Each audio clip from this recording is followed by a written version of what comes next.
Magandang araw. Eto, wala akong balak mag-playa o magdagat. Kaya lang, nai-stress na ako sa loob ng bahay kasi ang tagal nilang umalis. Naghihintay ako ng pagkatagal-tagal. Pero kaya ito, naisip ko na lang lumusong sa dagat para pampatanggal stress. Ayan guys, ang tinatahak ko papuntang dagat pero hindi diyan ako magdadagat. Pupunta ako sa kabilang lugar, doon sa Calaya. Pero hindi ako ngayon dito magdadagat. Doon ako sa kabila. Kasi matagal na ako hindi nagpunta doon. Kita nyo ang paligid ko guys. Sobrang ganda. Ayan. Ang cute niya. Iikot tayo sa aking paligid. Ayan guys. Kita nyo. Ayan. Hindi ako dyan lalangoy kasi napakaraming tao. Gusto ko sa may batuhan. Doon ako lalangoy sa may mga bato. Ganito ka-crowded dito pag araw. Tignan nyo naman. Punong-puno. Hindi mo at wala kang uupuan. Talagang sobrang crowded. Kaya titingin ako sa batuhan. Baka sakali na okay doon ang pumuesto. Saglit lang naman ako. Paalisin ko lang, palayasin ko lang ang aking mga amo kasi sinasama nila akong kakain sa Japanese restaurant pero ayaw ko kasi nga ako ay laging nahuhuli sa pagkain pagkasama ko sila. Sabi ko sila na lang. At syempre ang init-init, magbabarko na naman sila at maraming kasamang bata.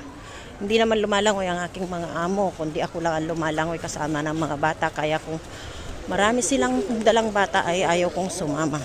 Gusto ko yung mga alaga ko lang or isa nilang kaibigan.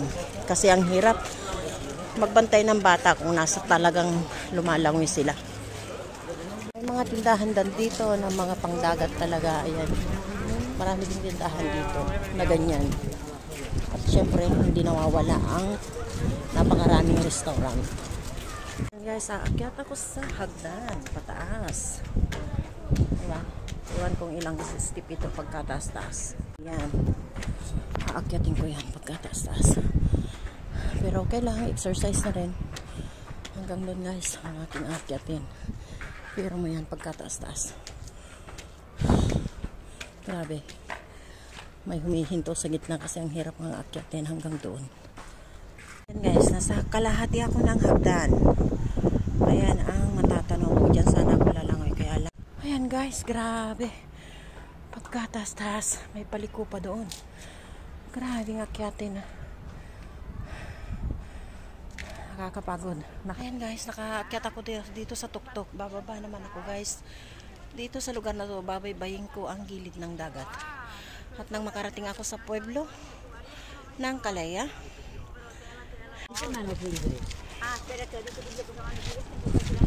Tignan nyo guys, ang ganda. Ayan, sulit. Pag nakarating ka na dito sa tuktok. Hindi pa umalis ang aking mga amo. Nandun pa yung boat nila, barka dito. Nandun pa, hindi pa. Nandun pa nakaparking. Yan ang parkingan ng mga boat na naglalayag. At syempre, manggagaling doon sa lugar na yun. Yung pinaka, yun, na may nagdadalang boat na maliit papunta diyan sa mga barko nila, barka. Ayan. Ang linaw, ang sarap lumangoy. Ayan guys, ang ganda ng view. Sa loob ng 2.5 months, napaikot-ikot lang ako dito sa paikot-ikot kami dito sa Espanya. Ay sa ganitong paraan, tinatanggal ko ang stress sa aking sarili. Yung umikot ako ng umikot, kaya lulog-log ako sa mga beach para sa ganun ay matanggal, maalis kaunti ang aking stress kasi hindi ako lumalabas guys. So almost 3 months. Wala akong day off. Pero libre naman akong mamasyal ka na dito lang sa paligid. Ang aking stress reliever ay ang umikot dito sa dagat. Pag nakita ko na ang dagat at nakita kong napakalumanay ay tanggal na lahat ang aking stress. Tanggal na lahat ang aking iniisip. Kaya minsan pag ako'y naboboring, dito lang ako pupunta para sa ganun ay makalanghap ng hangin. Ayan guys, ang gandang pagmasdan ng dagat.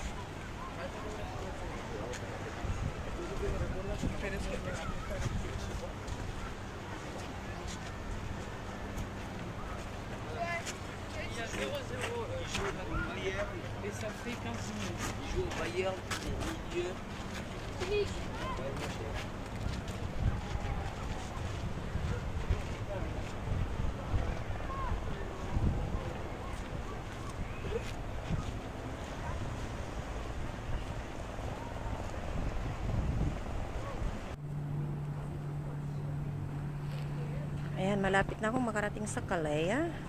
Ayan, nandito na ako sa bungad ng Calaya. Gaya ng lugar na ito, ito ay pag napapadaan ka dito ay papasok at papasok ka para pumasok dyan. At maganda, may nakaupo lang doon pero maganda doon magpahinga. Ayan, ang ganda guys. Ayan guys, kita na ang Calaya. Nandito na ako sa Calaya. Pero hindi pa dito. Doon pa sa bandaron ang pinaka-pits nila. Ayan, paligid. Ayan, paligid dito. Ito yung pinagpapahingaan.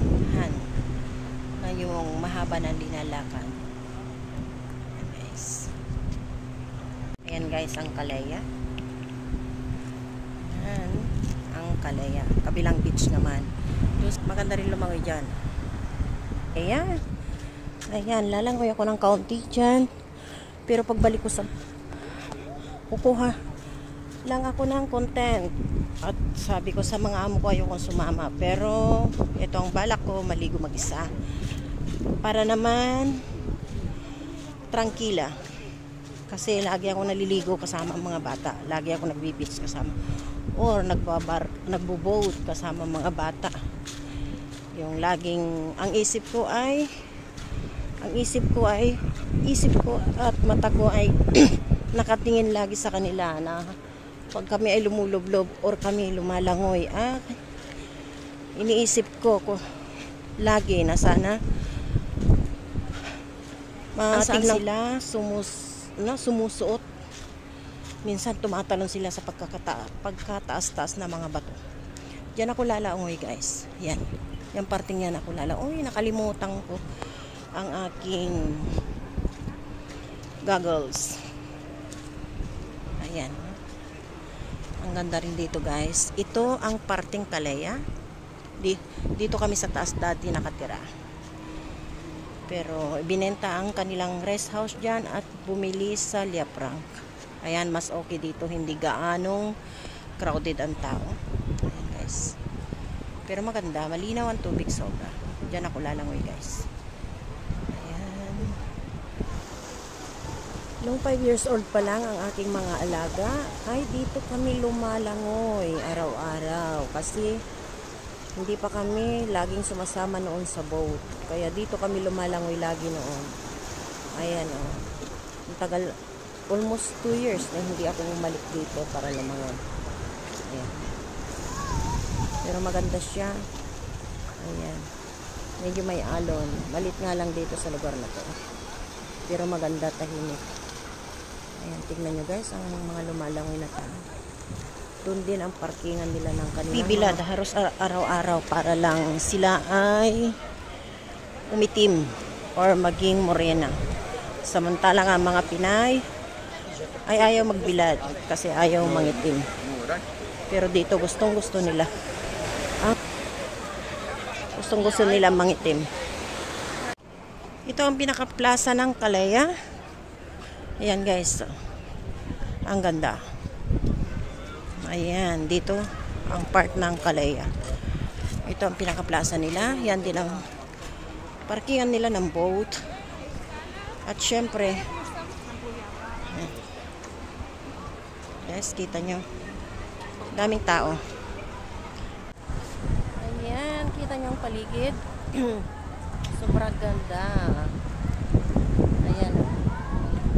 Sabi ko lulublob ako, pero mas nabibili akong kumuha ng video. Ayan guys. Sobrang ganda ang paligid ng Calaya. Ayan ang view niya. Mas mababaw dito, mas lumangoy. Pero sa dami ng taong yan, ayaw kong halubilo kasi sobrang crowded. So guys, ang parte ng Calaya, pupunta ako dun sa parte ng mismong babalik ako sa highway na ako dadaan pagbalik kasi ayan ang mga apartment nila rito, apartment, hotel, hostel. Ayan. Ito ang mga restaurant dito sa Pueblo. Ito ang pinakasentro nila, ang daming tao. Ewan ko kung anong mga pinipilahan kung sa kainan o anong lugar, anong bagay ang magpila ito. Pinipilahan nila sa kainan. Ganito, pagka hindi ka nakapagpabook o nakapagpa-reserve ay sadyang wala kang pwesto. Ito ang kabilang beach ng Pueblo. Masarap maligo. Ayan, pero ayoko na lumublob kasi hapon na. Ayan guys, ang ganda. Plaza Port Bo. Ito ang Plaza Port Bo nila ng Calaya. Ayan guys. Hanggang sa lugar na yun po ay kainan. Hanggang dun pataas sa may bundok ay puro kainan po yan. Ako ulit pupunta sa pinaka-plaza talaga mismo. At doon ako titingin kung anong mabili kong pagkain ko. Kasi tinatamad na akong magluto. Kaya paparoon ako sa bandang roon. Ayan guys. May mga bilihan din dito na mga pang-swimming o gamit sa paglalayag sa dagat. Ayan, ito ang pinakasentro ng Calaya. Maraming paninda din. Pero wag ka sobrang mahal. Ayan, ito ang pinakasentro nila. Ayan.